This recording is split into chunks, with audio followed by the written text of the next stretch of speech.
Hey everybody, Goosebumps or Dummies here, back again with another video.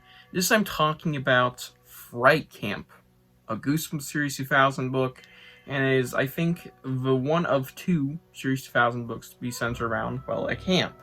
The other one being Return to Ghost Camp, which we'll talk about sometime this summer, since we literally just reviewed Ghost Camp the other day.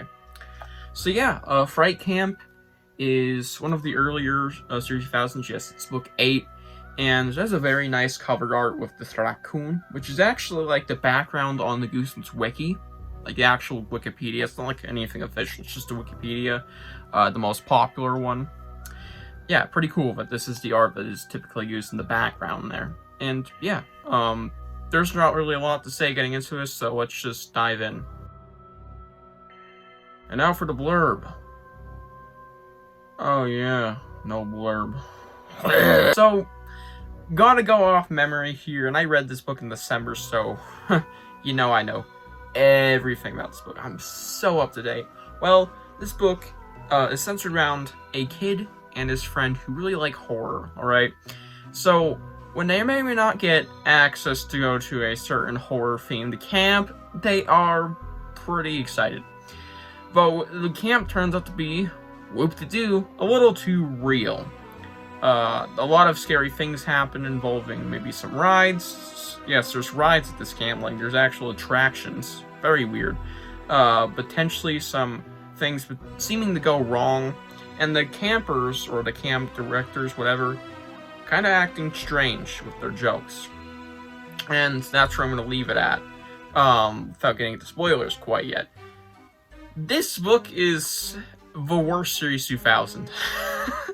Oh my god. This is the only Series 2000 book I do not like. I'm being genuinely honest.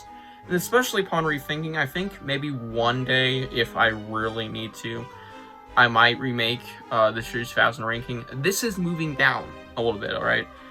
Just every time I think about this book, the more and more I just go, what the fuck happened there? Alright? This book is kind of a train wreck. Kind of is an understatement. This book is just not really good. This book almost sucks even. So let's get into what I do like. Some of the props are probably going to have to go to the concept and its decent-ish execution in some areas. The concept is a horror-based camp gone wrong. It's like Shock Street, only it's a camp setting. And I think that is really cool. That is a weird idea, and I think Stine did it to the best he could. If he did write this one, I'm sure he did. Yeah, Fright Camp basically is just Shocker on Shock Street, but it's a camp. And it has a bit of like Camp Nightmare vibes even, especially when you get later into the book. It's just like, the execution isn't fantastic, and there's a lot of things that I'm going to bring up in my downsides. It brings down the score by a lot, but I will say the scares in this book get fucking insane. There may or may not be a scene involving a gorilla. There may or may not be a hijacking scene, which is very early on in the book. I think that scene probably the second scariest thing, because by golly, I know I said this book I don't like, but I really like this certain thing in the book. Notice how I said attractions earlier? Yeah, there is an attraction. There's a certain ride that they get to ride. And this ride is a little fucking insane. This is like Horrorland on crack. Even Horrorland doesn't do this crazy shit.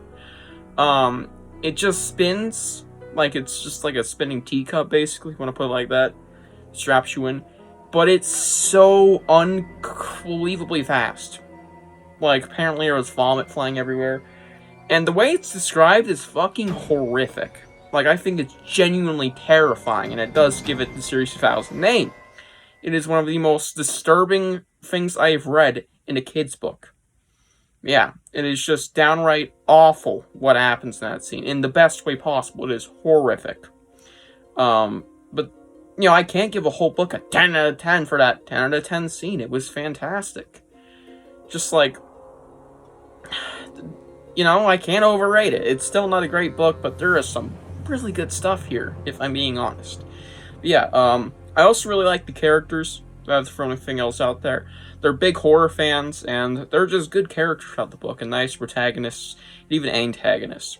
Yeah. So, that's really all I have to say for upsides, really.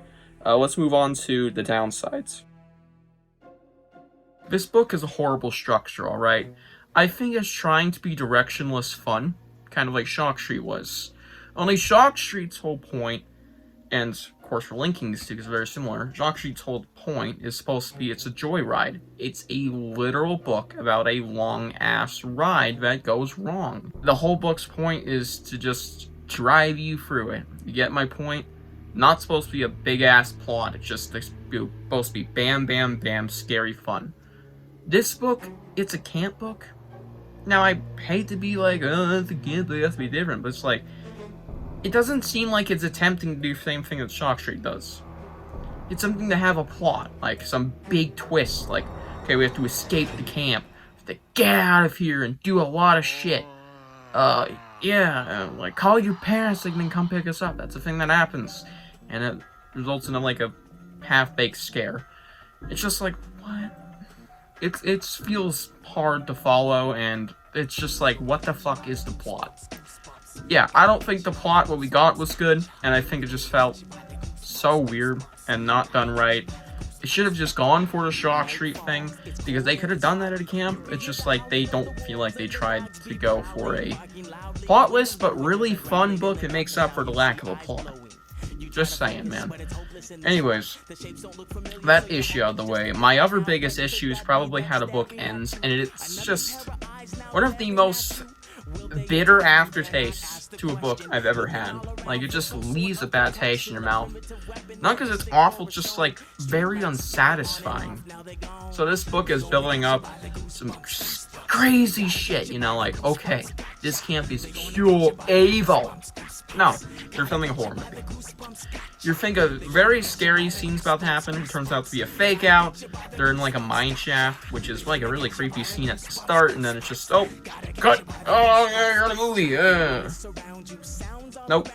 Not the greatest of twists. I don't absolutely hate it. I think it was, you know, interesting. It's kind of like Shock Street once again. It's just like, this is not the greatest twist for this type of book. It could have just been, oh, it's an evil camp that's run by a horror movie director. Maybe he could be filming one, but he is truly evil at the end, and maybe he wants them to die or something, have a kill count.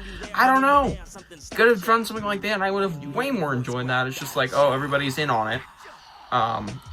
It's just so weird, guys. And then there's still an extra 20 pages when that happens. And I was left wondering, like, what are they going to do for 20 pages? Well, kind of nothing, but also kind of something, and it's not very great. It's just 20 pages of filler just reached out, you know, typical Goosebumps book length. That's what it is trying to do, is reach that. And, it's kind of stupid. Like, kind of stupid. There's no plot there, it's just basically, oh, scare them back. Because they scare us all over, scare them back, which is fine. It's just like, it's not the greatest thing ever. Hell no. It involves bees. That, we're gonna leave it at that. And it is just very bitter. Not a great way to end off such a tense book for what it was setting up, and then it just drops the ball like so hard. And it might have been that, which makes me hate this even more. Well, not hate, but really dislike this. Just how fucking hard it drops the ball, you know? Setting up some scary, crazy shit that it does do, just to be revealed that it is just a movie. And then there's just a bunch of filler afterwards to get to a page mark. It's kind of just like, yeah. I think you'll get my point, if not, on rewind, motherfuckers. Yeah, this book just had a lot of flaws with how it was made. And, yeah. And also, some of the scares don't really land that well. If I had to throw at anything else. Yeah. So Fright Camp gets 5.5 out of 10. I might move it up to a 6 one day, but a very low 6. Yeah, Fright Camp, definitely don't recommend this one. If you're just looking for, like, a crazy camp book with a lot of scary stuff, read only, like, the first 90 to 100 pages, alright? When you reach that Camp Nightmare-esque twist, revealing that it's all a lie, put down the book and just forget that it happened and rate it like 5 stars. Goodreads, I don't care. But yeah, I don't recommend this one. Only fucking Series 1000 I would genuinely not recommend. Hope you guys enjoyed this video. Tell me what you think of Cooper the Goosebumps guy's favorite book below, and I'll see you guys in the next one. Bye.